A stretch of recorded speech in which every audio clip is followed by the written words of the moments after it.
More and more people across the UK now recognise leaving the EU has come at a cost that has made us all poorer, and like the member for Bournemouth East, I suspect even my dad. Alistair, though, rightly points out that there has never been a comprehensive, independent and trusted review of the full costs of Brexit. He's one of my constituents. But if there were, I suspect the findings would be deeply sobering.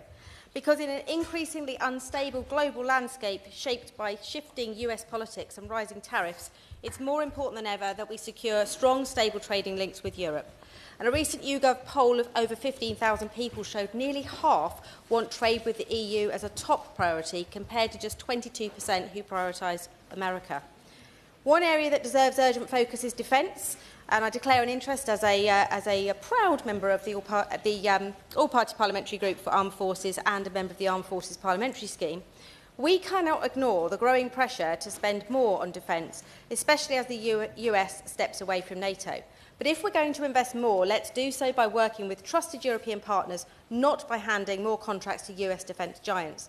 We must ensure that spending supports British jobs and British industries, and we make it easier for EU to invest in our market-leading UK businesses, like those based in my constituency, like Atlas Electronic, and those across Dorset, like Battle Lab.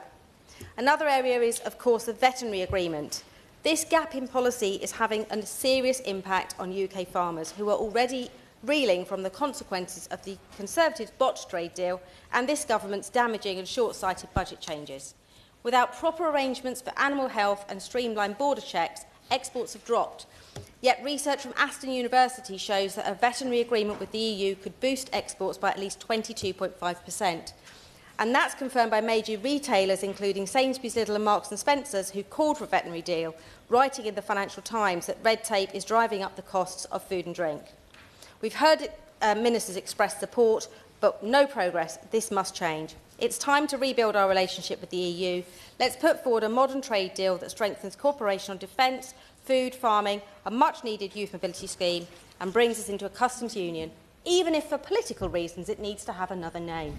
We owe it to our businesses, our farmers, our young people and the future of the UK. Let's be honest about what's gone wrong, and let's start putting it right.